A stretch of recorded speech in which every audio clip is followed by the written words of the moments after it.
몇 달 전에 가족들과 함께 고속도로를 타고 지방에 가는 중이었어요. 앞에 짐을 가득 실은 차가 큰 짐을 가득 실은 트럭이 가고 있는데 뒤에서 보니까 여간 불안한 게 아닙니다. 한쪽으로 짐이 이렇게 기울어져 있어요. 그래서 코너를 돌 때나 갈 때도 막 차가 이렇게 비뚤비뚤 거리는 그런 모습이 보였어요. 근데 어떻게 알려줄까, 또 알려준 게 또 더 위험한 방법이지 않을까라고 걱정하다가 그냥 이렇게 지나쳐 갔습니다. 그래서 휴게소에 들어가서 잠깐 쉬고 나오는데 마치 그 차가 이렇게 들어오는 거예요. 아유, 잘됐다. 저 차가 나오면은 차주분한테 꼭 짐이 지금 어떻게 된 상태라는 걸 알려줘야지 하면서 이걸 차 안에서 기다렸습니다. 기다렸다가 차주분이 이제 씻고 나오면은 빨리 알려줘야지라고 생각을 했어요. 그래서 기다리고 있다가 차주분이 마침 좀 나이가 드신 노인이셨어요.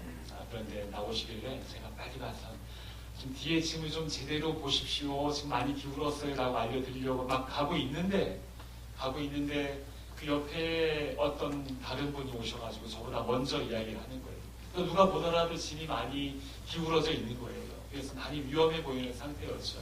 제가 막 가고 있는데 그 옆에 있는 분이 얘기를 하시더라고요. 지금 이 짐이 위험합니다. 이렇게 고속도로 나가면 위험합니다. 어떻게 한번 고치시라고 이야기를 하는 거예요. 가까이서 보니까 얼다리 배추 같은 그런 배추단을 이렇게 쌓아 놓았어요. 그래서 거기에서 그걸 풀어가지고 다시 쌓기도 사실 쉽지 않은 그런 일이었습니다. 다 그냥 위에까지 크게 쌓았는데 그 배추를 어떻게 다 내려가지고 다시 쌓겠어요. 그러니까 할아버지 기사분이 그것을 이렇게 보더니 이렇게 치는 거예요. 치더니 괜찮아? 네, 그러면서 그렇게 걱정을 한 저나 또 그분이 무색할 정도로 치더니 툭 친다고 하나도 변하지 않았어요. 괜찮아? 하면서 그렇게 그냥 용감하게 차를 타고 가버리시는 거예요. 이거 어떡하지? 저런 타고 나면 어떡하지? 큰일 났는데 하면서 걱정을 하는 마음을 가지고 저는 다시 제 차로 돌아왔습니다. 돌아와서 기름을 넣으려고 그렇게 휴게소 주유소에다 차를 댔어요. 그리고 이제 기름을 넣고 다시 가려고 이렇게 시동을 켰는데 큰일 났습니다. 시동이 갑자기 안 걸리는 거예요. 몇 시까지 가기로 하고 약속을 정하고 있는데 시동이 갑자기 안 걸리는 거예요. 이상하다, 이러지 않았는데 하면 다시 시동을 걸려고 막 했는데도 시동이 계속 안 걸리는 거예요. 그래서 주유소 직원의 도움을 받고 차를 옆으로 이렇게 빼놓고 빨리 긴급 출동을 불렀습니다. 지금 여기 어느 주유소인데 빨리 와주십시오. 지금 시동이 차가 안 걸립니다. 하니까 오겠다고 해서 그 차에서 가만히 이렇게 있었습니다. 있으면서 번뜩 생각이 나는 거예요.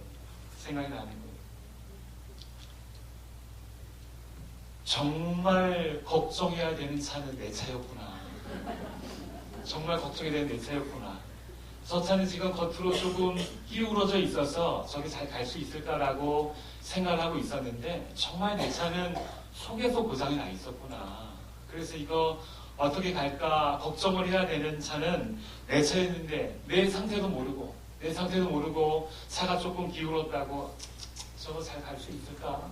저래 잘 갈 수 있을까라고 그렇게 오지랖 넓은 그런 걱정을 한 제 자신이 너무 무색한 거예요. 그래서 그날 차 안에서 이렇게 있으면서 하나님, 제가 이렇습니다. 정말 중요한 제 자신을 보지 못하고 남의 겉모습만 판단하고 걱정하고 평가하고 한 제 자신이 참 하나님 앞에 무색하고 창피했어요. 작은 사건이었지만 참 작지 않은 그러한 하나님 앞에 묵상을 할 수 있었던 그런 시간이었습니다. 그렇죠? 맞습니다. 우리는 나 자신을 정확히 볼 수 있는 것이 참 중요해요. 밖으로 보여지는 모습이 절대 전부가 아닙니다. 저는 종종 이런 생각을 할 때가 있어요. 여러분, 제가 이래봬도 태권도 공인 1단입니다. 일단이에요. 군대 가면 다 따는 겁니다. 그런데 여러분, 이런 생각, 어떤 생각 하냐면은, 우리의 믿음도 이렇게, 누가 보더라도 믿음 1단, 믿음 2단, 믿음 3단, 이렇게 보인된 믿음의 시스템이 있으면, 누가 가더라도 어느 정도 하면, 제 목사님은 믿음 4단, 믿음 5단, 이렇게 지어주면 참 좋겠다, 이런 생각을 할 때가 있어요. 주로 어떨 때 그런 생각이 드는가 하면, 직분자를 세울 때라든지, 또 사역자를 세울 때, 그런 생각이 드는 거죠. 적어도 믿음 5단 이상은 되어야지 목사님이 되고 장로님이 되어질 수 있다. 안수 집사님들은 믿음 4단 이상은 되어야지 그렇게 안수 집사님이 될 수 있다라고 되어진다면 얼마나 편하겠어요. 그래서 딱 보고 집사님 단증 갖고 오세요. 믿음 5단증 갖고 오셔야지 장로님이 됩니다 하면서 그렇게 검증할 수 있지 않겠어요. 그럼 참 편하고 좋겠어요. 그런데 그게 어떻게 가능합니까? 가능하지 않은 일이죠.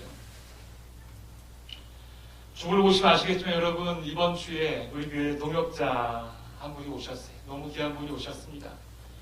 권찬양 전도사님. 여러분, 이름에서부터 뭔가 포스가 좀 풍기지 않습니까?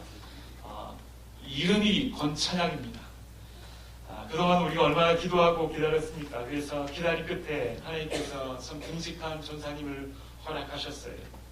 지난주에 이력서를 받고 급하게 면접 시간을 잡고 또 그렇게 대화를 나누고 또 수요일날 설교하는 시간을 가졌습니다. 그리고 그날 저녁에 하나님 앞에 오랜 기도하는 시간을 개인적으로 가졌어요. 어떻게 기도했을까요? 하나님, 우리 권 전사님 몇 단입니까? 우리 전사님 몇 단인지 알려주세요. 몇 단인지 알려주세요. 라고 그렇게 기도하고 마음에 감동 주시기를 기도하고 기다리는데 사실 특별한 응답이 없었어요. 사실 우리가 뭐 이력서 한 장으로 또 짧게 나눈 대화 뭐 1시간 정도로 또 설교 한 편으로 그 사람은 우리가 어떻게 알 수가 있겠습니까? 모르는 게 당연합니다. 모르는 게 당연한 거예요. 그래서 우리 전사님 몇 단입니까? 감동을 주십시오 라고 기도하고 있는데 하나님께서 참 멋진 기도 응답을 주셨어요. 어떤 기도 응답인가 하면 마가복음 11장 24절 말씀이에요. 마가복음 11장 24절을 보게 되면 이렇게 말씀하십니다. 그러므로 내가 너희에게 말하노니 무엇이든지 기도하고 구하는 것은 받은 줄로 믿으라. 그리하면 너희에게 그대로 되리라. 방송실 말씀 준비 안 됐습니까? 그렇게 너희에게 무엇이든지 기도하고 구하는 것은 받은 줄로 여기라 라고 말씀을 하시는 거예요. 그 사람의 됨됨이나 실력 같은 것을 우리가 보고 판단할 수 없어요. 그렇지만 믿어야 될 것이 있는데 그것이 무엇인가 하면 그것을 위해서 오랫동안 기도하지 않았니? 오랫동안 하나님께서 허락하실 것을 믿고 기도하지 않았니? 우리가 새벽마다 얼마나 간절하게 기도했습니까? 지난 한 2달여 기간 동안에 이 기도가 빠진 적이 한 번도 없었어요. 그렇게 진실하게 기도했어요. 진실하게 기도한 그 시간, 우리의 간절함, 바로 그것이 검증이에요. 바로 그것이 우리 권 전도사님이에요. 바로 그것이 하나님의 응답인 것이죠. 진실하게 기도했으면 하나님이 허락해 준 줄 믿어라 라는 그런 말씀이에요. 그렇게 오늘 말씀을 보면서 우리 전사님을 보게 되니까 얼마나 듬직한지 모르겠습니다. 우리의 기도한 바에 하나님께서 채워주셨구나 라는 그런 분명한 확신이 들게 되는 것이죠. 사실 아직까지 믿음이 몇 단인지 모릅니다. 여러분들 우리가 믿음이 몇 단인지 우리가 어떻게 알겠어요? 알지 못해요. 그런데 분명한 것은 전사님이 우리의 오랜 간절함과 기도의 응답이라는 사실은 우리가 분명히 알게 되는 것입니다. 그래서 확실하고 볼 때마다 기분이 좋고 든든하고 그렇습니다. 참 좋은 거예요. 참 좋습니다. 그래요. 서두에 제가 잠시 말씀드린 바와 같이 우리가 정작 내 모습은 보지 못하고 겉으로 보이는 모습만 가지고 우리가 섣불리 판단했다가 참 무색했던 그런 짧은 나눔을 나눴는데요. 자기 자신을 제대로 보지 못한다는 사실이 사실 이렇게 그냥 한번 창피한 것으로 끝난다면 나 자신을 제대로 알지 못한다는 사실이 우리가 한번 창피한 이런 것들로 끝나게 된다면 그나마 다행입니다. 그런데 사실 여러분 그렇지 않아요. 그렇지 않습니다. 나 자신을 똑바로 알아야 하는 것이 얼마나 중요한가, 깨닫지 못하는 그 무지는 얼마나 큰 비극인가 라는 것을 오늘 말씀은 이야기하고 있어요. 똑바로 알게 될 때에 그것은 하나님께서 우리에게 주시는 큰 축복과 은혜이며, 똑바로 알지 못하게 될 때에는 그것이 영원히 지옥으로 달려가게 되는 멸망길이다라는 것을 우리가 오늘 말씀을 통해서 분명히 알게 됩니다. 오늘 말씀을 통해서 여러분 자기 자신에게 좀 질문을 던지길 바랍니다. 나는 나 자신을 정말로 똑바로 알고 있는가? 어떻게 알고 있는가? 라는 것을 우리가 분명히 알고 거기에 따른 하나님의 귀한 은혜를 각자가 경험하는 시간이 되기를 바랍니다. 자, 오늘 본문을 우리가 이해하려면 오늘 본문에 나오는 두 가지 직업군에 관해서 우리가 바로 이해가 있어야 되는데요. 어떤 사람들인가 하면 먼저는 바리새인과 또 하나는 세리입니다. 성경을 많이 읽으신 분들은 알겠지만 예수님의 사역하시는 그 당시에 항상 예수님이 곁에 있었던 그런 무리들이에요. 바리새인과 세리. 오늘 그 두 직업군이 동일하게 이 짧은 구절 가운데 나오고 있습니다. 그래서 오늘 본문을 잘 이해하려면 이 바리새인과 세리들은 과연 어떠한 사람들인가를 우리가 알아보면 좋겠는데요. 아시겠지만 먼저 짧게 정리를 하고 들어가겠습니다. 먼저는 바리새인들입니다.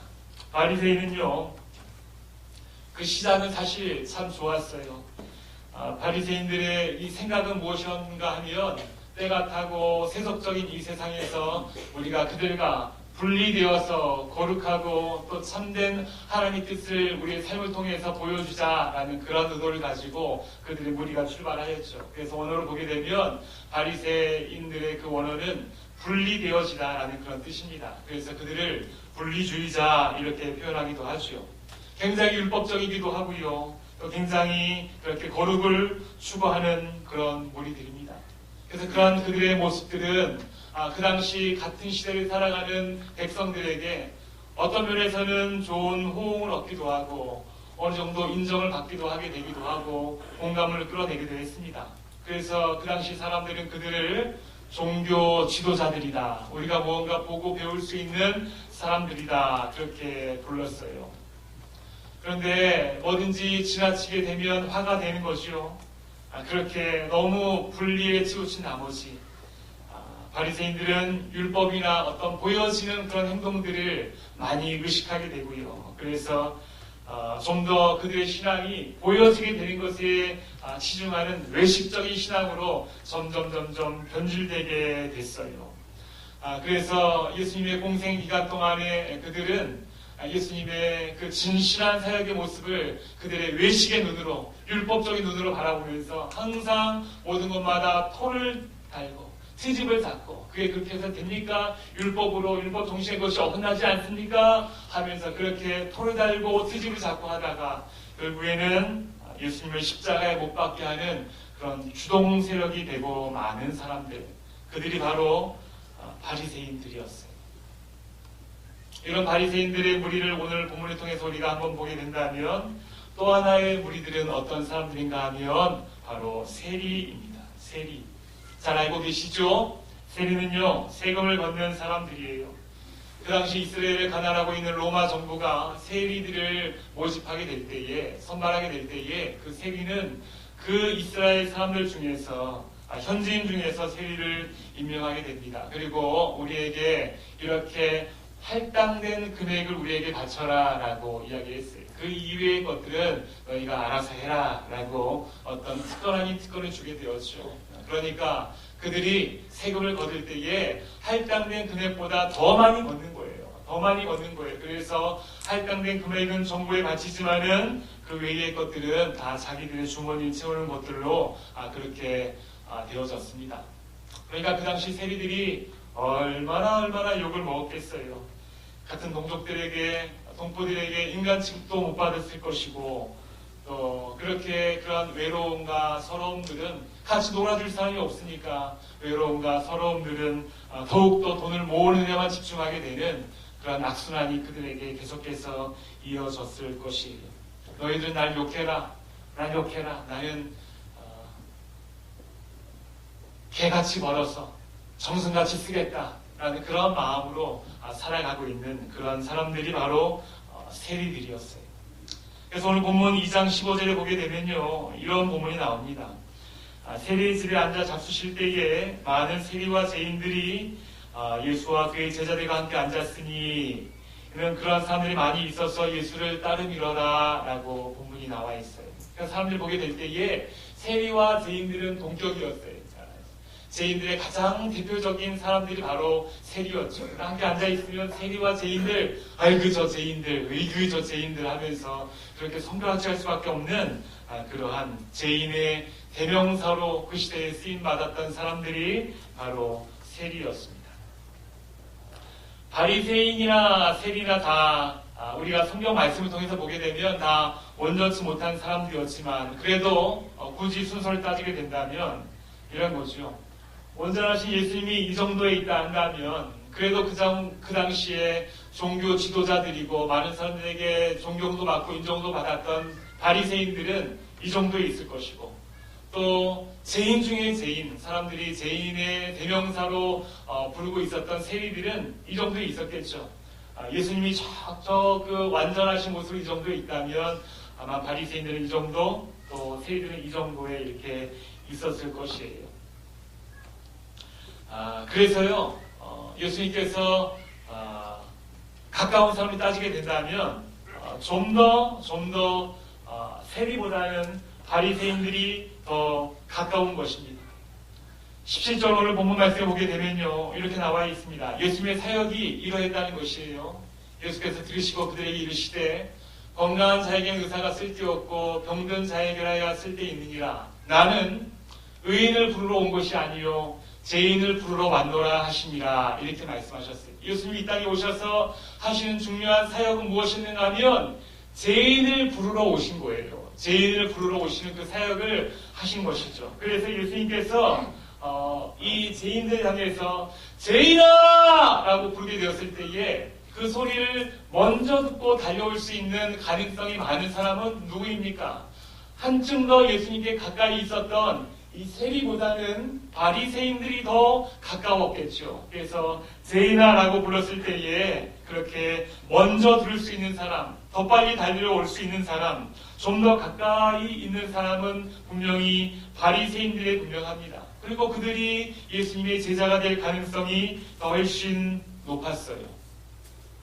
그런데 성경에 보게 되면 예수님 사역의 당시에 바리새인들이 와서 그렇게 상담도 하게 되고 또 성경에 대한 여러 가지를 묻는 그런 장면이 나오기도 하고 요한복음에 보게 되면 니고데모라는 그 바리새인도 나오게 되지만 바리새인이 예수님의 제자가 되어서 예수님을 쫓았다라는 예수님 당시에는 후에 사도 바울도 바리새인이었고 했지만 예수님 당시에 보게 되면 예수님의 제자로서 바리새인이 들어온 것은 없어요.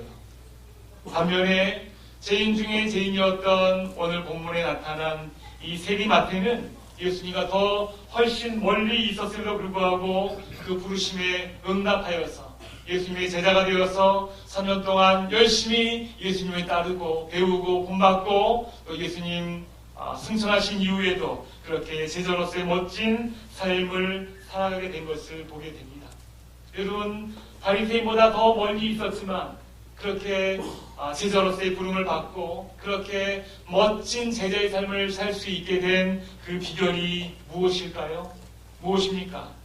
그 이유는 바로 내가 죄인임을 인정하는 그 인정, 그 고백, 그 마음이 있었기 때문에 그 마음 때문에 그렇게 부르심을 받고 죄인을 부를 때에 내가 죄인이구나, 나를 부르시는구나, 내가 달려가야 되겠구나라는 내가 죄인이라는 그 인식과 고백이 있었기 때문에 그 고백으로 말미암아 좀 더 제자로서의 멋진 삶을 살게 된 것을 우리가 보게 되는 것입니다.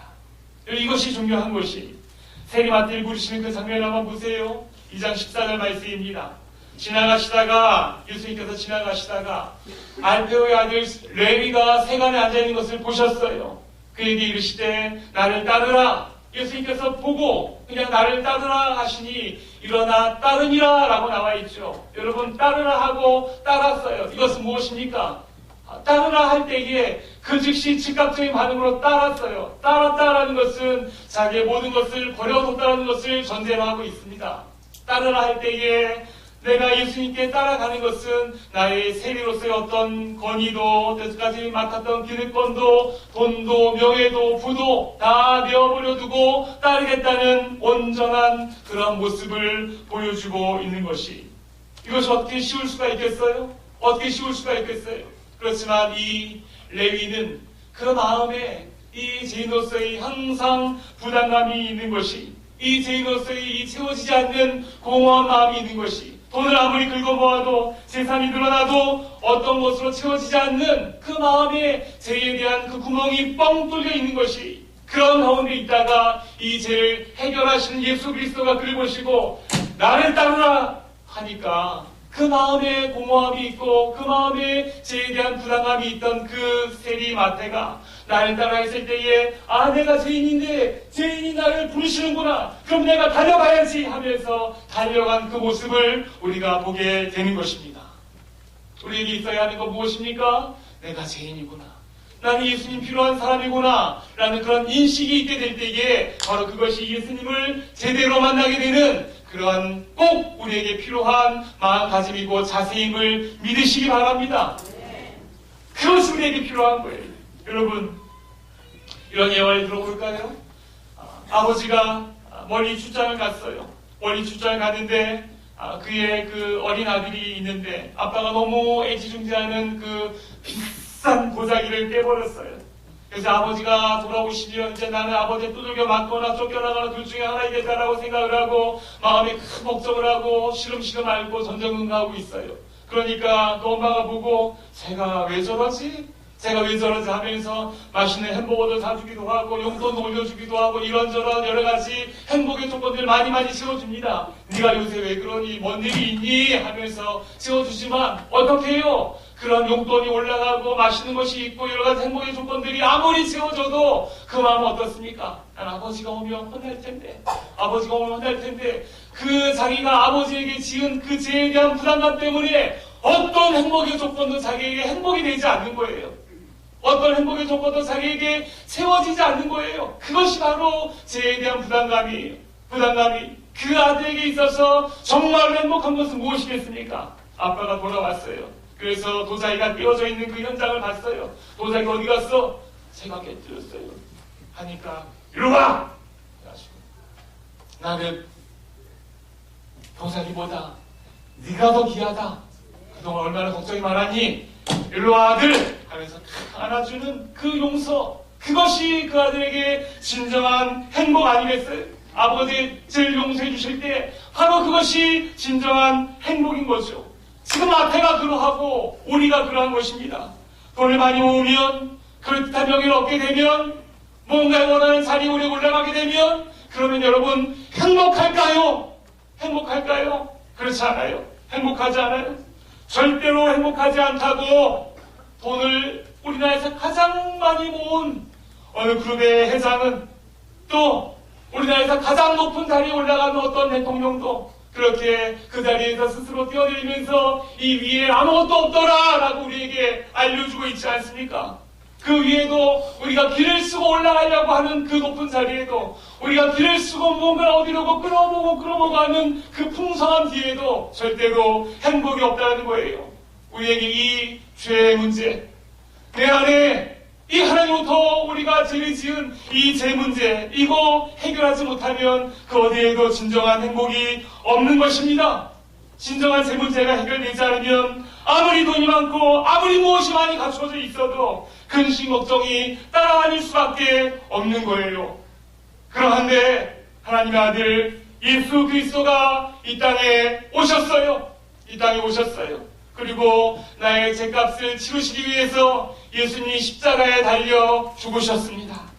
바로 하나님의 아들이신 예수님이 나를 위해 몸버리고 피 흘리신 거예요. 그래서 우리가 그 예수님을 내 마음속에 모시고 받아들이게 될 때에, 그렇게 받아들이게 될 때에 그 예수님을 마음속에 모셔드림으로 내 제 문제가 해결되게 되어질 때에 진정한 행복을 우리가 찾게 되는 것임을 믿으시기 바랍니다. 레위가 돈을 많이 모았어요. 모으려고 개같이 벌었어요. 그렇지만 그 마음에 어떤 것도 그 마음에 채워지지 않았어요. 예수님이 지나가시다가 알페의 아들 마태야, 나를 따르라 할 때에 내 제 문제를 해결하신 예수 그리스도의 부르심에 이것이구나, 이것이구나라고 전적으로 헌신하게 따르게 될 때에 그 인생이 180도 바뀌게 된 것이고, 그는 예수님이 정말 필요한 삶이 된 것이고, 예수님에 의해서 그 인생이 바뀌게 되는 것을 보게 되는 것이요. 여러분, 교회를 오래 다니고 있어요. 오래 다니고 있어도 내가 죄인임을 인정하고 우리가 그렇게 고백하지 않으면 예수님이 나와 아무 관계가 없습니다. 아무 관계가 없어요. 옛말에 소 닭보듯이 하다, 저희 어머니가 쓰시는 말인데 이거 속담인지 모르겠습니다. 소 닭보듯이 하다 이런 말이 있어요. 소가 닭을 그냥 이렇게 보고 있는 거예요. 아무 관련 없어요. 그냥 소 닭보듯이 그냥 그렇게 보는 거예요. 내가 여러분, 우리가 교회 다니고 있지만, 예수님에 대해서 알고 있지만, 말씀 듣고 있지만, 그렇지만 내가 죄인임을 내가 인정하고 알지 못하고 나 자신을 똑바로 알지 못하면 예수님이 아무리 많이 들어도 소 닭보듯이 보는 거예요. 예수님? 예수님 누구? 그래? 성경에 나오는 예수님? 그냥 그렇게 알고만 있어요. 지식으로 알고만 있어요. 그분이 나에게 감사하지 않아요. 그분이 나에게 구세주가 되지 않아요. 그분을 생각해도 감격스럽지 않아요. 눈물도 나오지 않아요. 그냥 소 닭보듯이 보는 거예요. 왜요? 내가 죄인임을 인지하지 못하고 인정하지 못하기 때문에 그런 것입니다. 여러분, 사도행전 2장에 보게 되면요, 초대교회에 오순절 성령 강림의 사건이 나오게 되는데요, 그때 베드로 사도가 설교합니다. 성령 충만으로 설교합니다. 그때 베드로 사도가 한 것이 무엇인가 하면, 너희들이 죄인이다, 너희들이 죄인이다라는 것을 그 모인 온 수많은 이 유월절 맞아서 많은 사람들이 모인 그 사람들에게 이야기합니다. 36절 보게 되면, 너희가 십자가에 못 박은 이 예수를 하나님이 주와 그리스도가 되게 하셨느니라. 너희가 하나님의 아들 예수 그리스도를 못 박았다. 그러므로 너희들이 다 죄인이다 라고 그렇게 죄인임을 알려주었어요. 알려줄 때에 하나님의 은혜가 같이 임하게 된 것이요. 그들이 이 말을 들으면서 어떤 고백을 합니까? 그 말씀을 들은 그들이 이렇게 고백을 합니다. 그들이 이 말을 듣고 마음에 찔려 베드로와 다른 사도들에게 물어 이르되, 형제들아, 우리가 어찌할꼬 하거늘. 이 죄에 대한 인식을 제대로 얻게 되었을 때에 나오는 가장 공통적인 반응은 바로 이것이, 우리가 어찌할꼬, 큰일 났다, 우리가 어떡하지, 마음에 찔리고 큰일 났다라는 그런 인식이에요. 어떻게 할까? 우리가 못 박은 그 사람이 정말 하나님의 아들이었구나. 우리가 어떻게 하면 좋을까? 하나님 앞에 내가 죄인이구나. 이제 어떻게 하면 좋을까? 라는 그런 탄식을 쏟아내고 있는 거예요. 이것은 그냥 내가 앞으로 어떻게 할지 모르겠다라는 그런 자조적인 탄식이 아니라 바로 예수님이 들어오실 자리가 마련되어지는 그릇인 줄 믿으시기 바랍니다. 내가 죄인을 인식하게 될 때 이게 내 마음에 그릇이 만들어지게 되는 거예요. 내가 죄인인데 제 문제를 내가 해결할 수가 없어요. 아무리 발에 동동 골라도 제 문제를 해결할 수가 없어요. 해결할 수가 없는데 그때에 예수님이 보이는 거예요. 이 제 문제를 해결할 수가 없는데 이 제 문제를 해결해 주시기 위해서 하나님의 아들이신 예수 그리스도가 십자가에 못 박아 죽으시고 나의 구주로 오셨다. 예수님, 내 제 문제를 해결할 수가 없는데 그 예수님 나에게 필요합니다. 그 예수님 나에게 오시옵소서. 그 예수님 나의 주인이 되어 주시옵소서. 내 마음의 빈자리에 예수님 찾아와 주시옵소서 라고 고백하게 될 때에 그 회개의 빈자리에 예수님이 들어오시게 됨을 믿으시기 바랍니다. 우리의 이 고백은, 탄식은 바로 이렇게 예수님이 들어올 자리가 마련되어지게 되는 것이에요. 그래서 2장 38절에 이렇게 베드로가 이어서 설교합니다. 이때를 놓치지 아니하고 우리가 어찌할꼬 하게 될 때에 2장 38절 말씀, 베드로가 이르되 너희가 회개하여 각각 예수 그리스도의 이름으로 세례를 받고 제사함을 받으라. 예수 그리스도의 이름밖에 없다. 너희네 그 우리가 어찌할 거라는 그 빈자리에 그 그릇에 예수 그리스도의 이름밖에 없다. 예수 그리스도의 이름으로 제사함을 받으라 라고 선포하는 것이, 그렇게 예수 그리스도의 이름으로 선포하고 예수님을 알려주게 될 때에 바로 그 자리에서 3,000명이나 되는 많은 사람들이 신자의 자리로 옮겨지게 되는 기적의 현장을 보게 되는 것이죠. 죄인임을 고백하게 될 때에, 죄인임을 인정하게 될 때에, 하나님 앞에 예수님 내가 죄인입니다, 내가 죄인입니다 라고 고백하게 될 때에 예수님의 자리가 마련되어지게 되고 예수님의 사람이 되고 그렇게 하나가 될 수 있는 그 사실을 오늘 말씀은 이야기해주고 있는 것이, 마태가 그랬어요. 마태가 그랬어요. 죄인임을 알고 있었어요. 그래서 부를 때에 나를 부르시는구나 라고 알고 달려가서 제자가 될 수 있었던 것이요. 반면에 또 하나의 무리들, 바리새인들은 어떻습니까? 바리새인들, 사복음서에 보게 되면 항상 예수님의 사역 현장에 그들이 선두에 있었습니다. 그래서 예수님의 말씀을 듣던 그런 사람들이었어요. 예수님의 그 현장이 여러분 어떠했어요? 예수님의 옷자루만 잡아도 병이 낫게 되는 그런 기적의 현장이었지 않습니까? 그러니까 앞에서 예수의 말씀을 듣게 되는 그 사람들은 얼마나 많은 은혜를 받을 수가 있겠어요? 얼마나 많은 가능성이 있었겠어요? 얼마나 예수님의 설교를 직접적으로 듣게 된다면 얼마나 그 마음에 뜨거움이 있었겠어요? 그런데 같은 시간, 같은 장소, 같은 말씀을 듣고 있어도 그들은 영원히 저주받을 수밖에 없었던 그러한 바리새인이라는 그런 누명을 쓰고 그런 오명을 가지고 살아갈 수밖에 없게 된 그 이유가 무엇이에요? 그 이유가 무엇인가? 놓지 않았어요. 인정하지 않았어요. 자기들이 인정하기에 너무나 버릴 것이 많이 있기 때문에 바로 그런 것이. 여러분, 마가복음 2장 5절을 보게 되면요, 예수님께서 마가복음에 처음으로 예수님이 어떠한 사람인지를 보여주는 그런 장면이 있습니다. 중풍병자에게 이렇게 말씀하세요. 작은 자야, 내 제사함을 받았느니라. 병자가 왔는데 예수님께서 내 병이 나았느니라 하지 않으시고요, 내 제사함을 받았느니라 라고 말씀하세요. 이 말씀은 무엇인가 하면 비로소 그때의 예수님께서 죄를 사해 줄 수 있는 하나님의 아들이심을 그 자리에서 선포하는 그런 자리였어요. 그렇게 예수님께서 이렇게 많은 병자들 고치시고 또 이렇게 능력의 말씀을 하시고 많은 기적을 행하신 이유는 바로 예수님께서 하나님의 아들이시구나. 그래서 그 자리에 앉은 사람들은, 많은 사람들은 저분이 하나님의 아들이시구나 하는 것을 알게 되었어요. 그런데 그 자리에 가장 앞에 있는 바리새인들은 그 예수님의 선포를 듣고 깜짝 놀란 거예요. 깜짝 놀란 거예요. 이 바리새인들의 가르침과는 전혀 반대의 가르침이었던 것이죠. 바리새인이 생각하는 죄인들은 따로 있었습니다. 세리나 창기나 이방인들이었어요. 세상은 이런 사람들에 의해서 나빠지고 있고 그렇게 더럽혀지고 있고, 그러므로 이런 부류에 속하지 아니한 우리들은 깨끗한 사람이다. 나는 죄인이 아니다.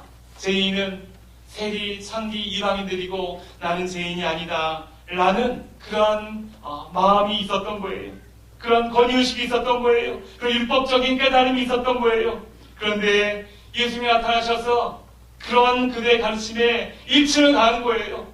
중풍병자에게 내 제사함을 받았다라고 말씀하시니까 그 많은 사람들 보기에, 바리새인들 보기에 세리도 아니고 이방인도 아니고 창기도 아닌데 저 사람에게 제사함을 받았다라고 하니까 저 사람이 무슨 죄인인가? 라고 그렇게 의아하게 생각하게 된 거죠.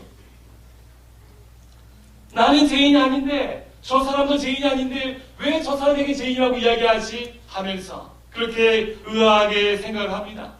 그런데 많은 사람들이 예수님에게 점점 동조하고 그 말씀을 따라가고 죄인을 인식하면서 예수님이 필요한 사람들로 바뀌게 되어져 가고 있어요. 이렇게 되니까 바리새인들도 이제는 양단의 결정을 내려야 될 때가 온 거죠. 예수님의 가르침을 받아서 나도 내가 죄인임을 인정하고 예수님께 달려갈까? 아니면 끝까지 우리가 생각하는 것처럼 세리나 창기나 이방인들만 죄인이고 나는 율법 말씀을 잘 지키는 사람이니까 나는 죄인이 아닌 것으로 그렇게 내가 받아들이고 그렇게 살아갈까? 그 두 가지 중에 한 가지를 택했어야 되는데 이 바리새인들은 후자를 택하게 된 것이, 그리고 그렇게 예수님 앞에 죄인임을 인정하지 아니하고 나는 예수님 필요 없는 사람입니다 하면서 끝까지 반대편에 섰던 것을 보게 되는 것이죠. 여러분 어떻습니까? 생각하건대요, 제가 보기에 이 바리새인들 중에서도 분명히 이런 무리들이 있었을 거예요. 누가 보더라도 예수님의 가르침이 진리예요. 누가 보더라도 내가 죄인으로 인정하며 달려나가고 싶어요. 하나님의 아들이심이 분명해요. 달려가고 싶어요. 그런데 예수님의 가르침에 내가 동조하고 따라가기에는 내가 가진 것이 너무 많아요. 내가 놓아야 될 것이 너무 많아요. 진리인 줄 알지만 대다수의 바리새인들이 그냥 그렇게 가고 있어요. 그래서 가야 되지만 놓기 싫어서, 놓지 못해서, 그렇게 용기가 없어서 끝끝내 바리새인들의 무리 가운데 그렇게 우호하며 동조하며 따라갈 수밖에 없었던 그들의 모습도 분명히 있었으리라 생각을 합니다. 그리고 그들은 그렇게 끝끝내 자기 손에 쥐고 있었던 그 누더기 같은 그 의를 가지고, 알량한 자존심을 가지고 그대로 지옥불로 뛰어들 수밖에 없었던 거예요. 사랑하는 성도 여러분, 도전합니다.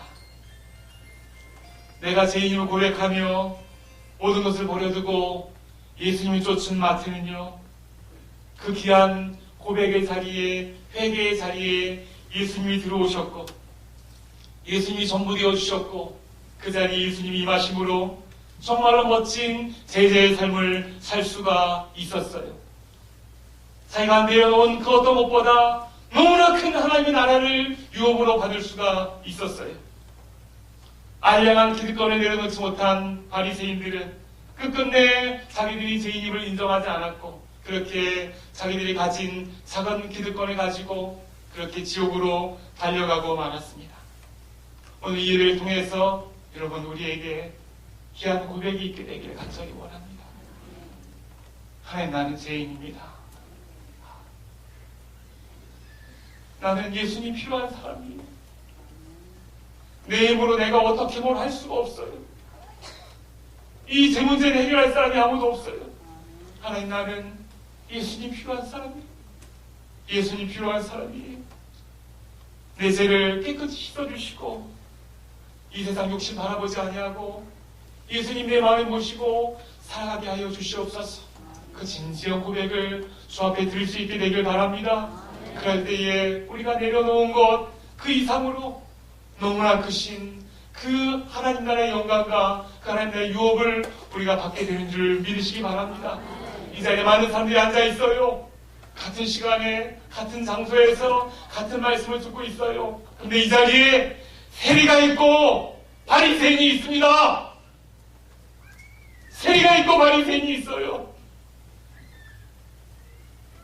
내가 죄인을 인정하며 나는 예수님 필요한 사람이에요.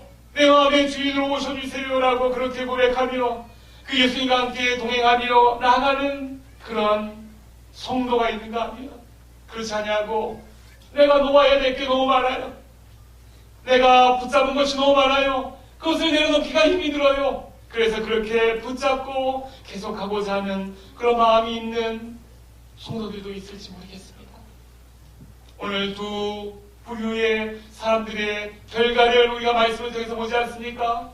살아계신 하나님의 역사하심은 그때부터 지금까지 앞으로도 계속해서 이어지고 있음을 믿으시기 바랍니다. 놓으세요. 놓으세요. 그리고 인정하세요. 우리 그 빈자리는 어떤 것으로 채울 수 없습니다. 오직 예수 그리스도만으로 채울 수 있음을 믿으시기 바랍니다. 내가 죄인입니다. 나는 예수님 필요한 사람입니다. 내 안에 들어오셔서 나와 함께 동행하여 주시고 그 제자의 삶을 내가 살게 하여 주시옵소서. 진정한 고백으로 하나님 앞에 나가게 될 때에 우리에게 말할 수 없는 하나님 나라를 우리에게 유업으로 주시고 그렇게 우리 모두가 달려가게 되는 줄 믿습니다. 믿습니다. 하나님 아버지, 우린 죄인입니다. 이 문제를, 이 마음의 공허함을, 그 그 어떤 것으로도 채울 수가 없습니다. 그래서 예수님이 필요합니다.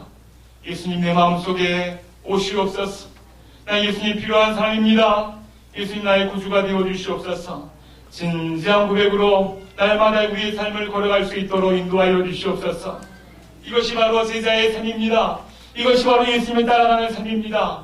바리새인처럼 이것저것 재며 자기가 가진 의, 자기의 욕심, 자기가 가진 기득권 그거 내려놓지 못하여서 그거 붙잡고 지옥으로 달려가지 아니하게 하시고 정말로 하나님 나라를 바라보며 마태와 같이 내가 죄인입니다. 나를 부르셨군요. 내가 제자 되기 원합니다라고 달려가는 복된 삶을 살아갈 수 있는 우리 교회, 우리 성도님들이 되기를 간절히 원합니다.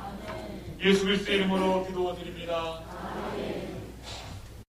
지금은 우리 주 예수 그리스도의 은혜와 하나님의 무한하신 사랑하심과 성령님의 감동 감화 교통케 하시니 하나님 앞에 내가 죄인임을 인정하며 나의 기득권을 내려놓으며 나의 권리를 내려놓으며 나는 예수님 필요한 사람입니다 라고 고백하며 그 예수님과 우리의 한평생을 동행하기 원하는, 그렇게 함께 달려가기 원하는, 그렇게 제자의 삶을 살기 원하는 사랑하는 벌교 대한교회의 발걸음과 속한 모든 성도들의 삶 위에 지금부터 영원토록 항상 함께 있을지어다. 아멘.